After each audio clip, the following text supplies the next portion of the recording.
we're going to begin, as I said, talking about what inquiry is and what inquiry isn't. And we're going to bring up I would say, a pretty popular image from my body of work. It's called the types of student inquiry. It's a swimming pool graphic, if you will. And the swimming pool graphic really helps teachers, students, and parents see the landscape of inquiry. And so, what I'd like to do is break down some of that, what is inquiry and what isn't inquiry, and then have you engage in a little bit of turn and talk, okay? And I'm curious what bubbles up for you in my sharing towards this image. So, one thing I'd like us to keep in mind, and maybe you're taking notes as we follow along here and you're writing down some of these tips. One thing, number one, I'd love for us to keep in mind is when we think of inquiry and when we talk about inquiry, let's not just compartmentalize inquiry to the deep end of the pool, what we call free inquiry. Inquiry is so much more than free inquiry. There's this gradual release of responsibility over learning over time that hopefully helps us get to free inquiry. And inquiry is not a I do, we do, you do. Just students parroting our thinking, our moves, our questions. That's not what this image proposes. Inquiry quite literally is helping students develop the skills that they need to have success and agency over learning, the deep end of the pool. So, number one, I'd like us to keep in mind when we think inquiry, don't just think of free. And also, adjacent to that, think of skill development and how are we baking in opportunities? How are we planning for experiences where students are actually developing these skills? Really explicitly and intentionally, we plan for these opportunities. We just don't merely hope students become more collaborative. We build in opportunities for them to collaborate, be mindful of what collaboration is and what it isn't, and ask them to reflect on their competency in that collaborative experience. So that's number one. Let's not just think of free inquiry. Let's think of a gradual release of responsibility over learning adjacent to skill development. Number two, I'd like to talk about the depths of the pool really quickly here. And the depths of the pool do not reflect the depths of the learning. Deep learning only happens in the deep end of the pool. Deep learning can happen in the shallow end of the pool. Deep learning can happen in that guided middle space of the pool. It can happen in the free inquiry space. Deep learning can happen in any type of agency, right? The depths of the pool reflect the depth of the agency over the learning. In the shallow end, students have less voice, choice, and ownership. There's less opportunity to make those rich decisions. We're modeling some things. We're looking and surveying and using what we're seeing to guide our next steps as the instructors, as the facilitators.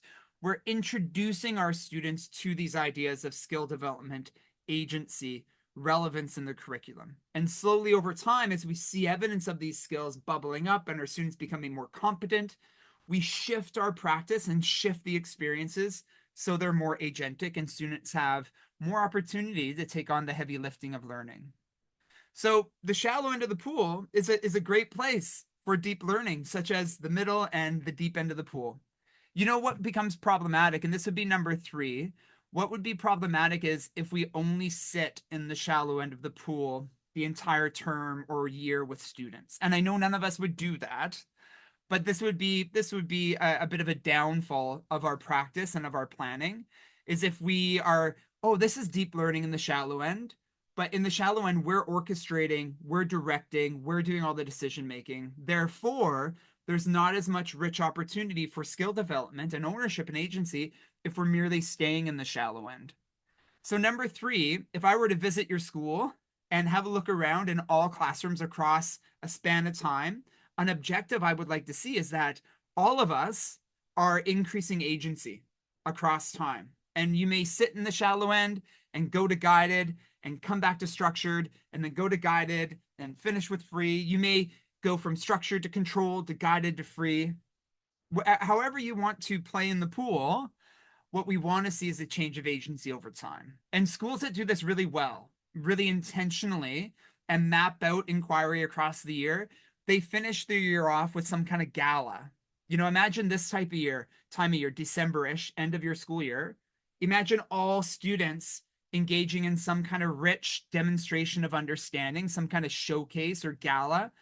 Parents, local stakeholders, community members, people, teachers, or people the students have interviewed to guide their inquiries. They're all invited into the school and there's maybe a walkabout, right? There's a tour where we can go and look and listen to students learning. So if we can all get on the same page, doesn't that sound beautiful? Like that sounds like a great end to a school year, right? If we can all get on the same page and begin planning inquiry together for that progression of agency, that could be an outcome that we experience togetherness in. So that's something for us to consider, right? Don't just stay in the shallow end. An objective would be we want to see a change of agency over time. Number four, inquiry is not a project. Inquiry is not a worksheet. It's not a task. It can include those things. You know, it could be akin to a project, but we don't say we do an inquiry project or this is an inquiry assignment, right? Inquiry is a stance of which we show up and teach from. Inquiry is a series of values that we all embrace and we plan towards those values. So values such as curiosity. That's why we engage in provocation, is because we value curiosity. We value agency. We value skill development. I've said that phrase a number of times.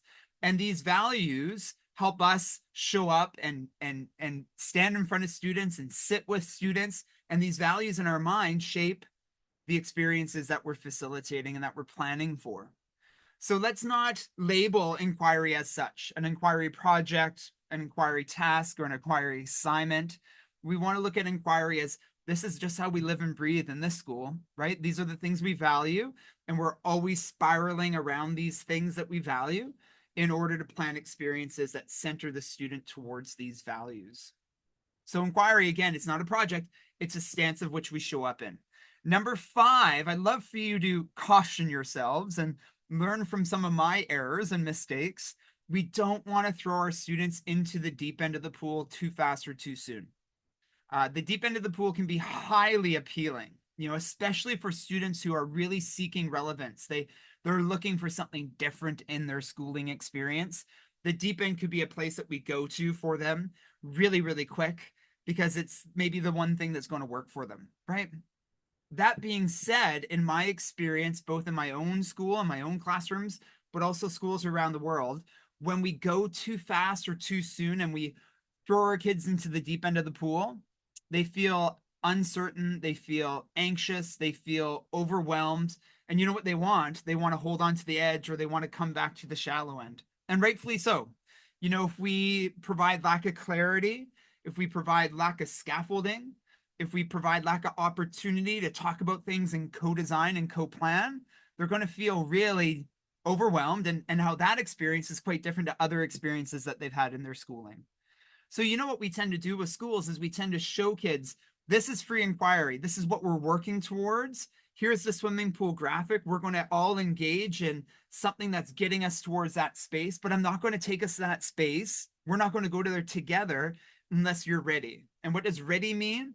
Skill development. We want to develop these skills so you can feel confident and competent in that deep end of the pool.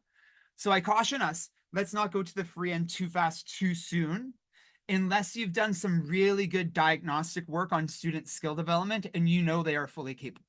You know that they have those skills in their repertoire. So some things we see in schools that I work with across several years is that students are coming in at the start of a year with skills ready to go, and we can go to that free inquiry, that deeper end space sooner because the previous year, the previous teacher had scaffolded beautifully, helped develop those skills. So it's not every year we're starting in the shallow end, so to speak. Eventually we get to a place where students are more competent with agency over learning, and we're ready to get there sooner, aren't we? We're ready to explore that and share that landscape of learning with our students a lot sooner than if we hadn't developed those skills as a community of learners, as a community of practitioners here. Where are we? Number six, I believe. Number six, free inquiry is not the pinnacle. It's not the goal. Like if you don't get to free inquiry, it's not like you're an awful teacher. If we don't get to free, it's because our students perhaps weren't ready with those skills. Okay, so remember what I asked you earlier to consider if I were to visit your school and have a look around. What's one thing I'd love to see? I'd love to see a change of agency over time, a progression of agency over time. That would be the objective. If you don't get to free in that progression, that's okay. However, I do want to see a progression, a change of experience for our scholars over time. So free inquiry is not the goal, progression of agency is the goal. That change of agency over time is the goal. So I suppose what I'm doing here is a little inquiry therapy. Don't beat yourself up if you don't get there. It's all an opportunity to reflect on the data before us, the student skill development, and have we scaffolded beautifully enough and created enough experiences where those skills are bubbling up? And if they are, then we can get to that place over time. And then the last thing I'm going to ask you to consider here, my last Trevor tip, is that free inquiry is not void of the curriculum, and free inquiry is not void of explicit instruction. Those things are beautifully woven together in our planning. So when we plan provocation, which we'll discuss later on in our time together today, when we plan provocation, we're planning provocation towards the curriculum. The intention is we're trying to get our kids curious about the curriculum. And therefore, their inquiries, their curiosities are entry points into the curriculum. So there's a bit of a misconception in the global landscape of what inquiry is. Inquiry is, you know, getting to eat your dessert, your chocolate cake all day long. Kids can do whatever they want. That's certainly not the case. The intentionally planned inquiry teacher is using provocation as the entry point into our curriculum. So curricular explorations tend to be tied beautifully with the inquiry planning that we are engaging in. Hence our focus today on provocation, richly designed provocation, and question routines to guide our next steps. If we're planning provocation as the entry point into the curriculum, the outcome will be student generated questions. And then what do we do with those questions? We have students sort them, organize them, talk about them, think about their questions, justify their questions, and we use that as formative assessment to guide next steps. So inquiry isn't void of the curriculum. Inquiry is the curriculum, and there are explicit opportunities for us to talk about where we're headed, how the provocation leads to this standard, how these questions are going to be used to guide our next steps. There are definite opportunities for us to drop in for targeted interventions and supports and differentiated moments with students. And explicit instruction is a part of our toolkit, isn't it? But it's not the only tool we use 100% of the time. I don't know many teachers that do that. And if they are, yeah, we've got some work to do. If that's the only tool in our toolkit, we've got some work to do, don't we? So, where are we now? I've thrown a lot at you here in our brief time together so far. As promised, I want you to get engaged in some turn and talk. And so our prompt is this. It's a great thinking routine. Ron Richart and Mark Church's work. This is the thinking routine. I used to think and now I think. I used to think and now I used to think inquiry was, now I think inquiry is. That's our frame for the turn and talk. If I've done anything, if I've presented any new, hopefully, material that's resonated with you, then there's been a shift in thinking, a shift in understanding. I used to think inquiry was, now I think inquiry is. You know, we're going to throw a third component to that thinking routine into the conversation. I used to think inquiry was, now I think inquiry is.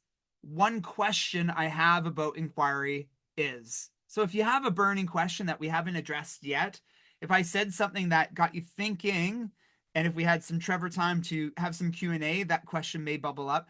The question that you have may be a little bit of your reflection throughout our time together. You may be listening for information or me to explain something or someone in the room to make a connection that helps you find information towards your wondering that you have. All right. So we're going to give you about 5 minutes, turn and talk. I used to think inquiry is. Now I think inquiry is. One wondering I have about inquiry is. Enjoy.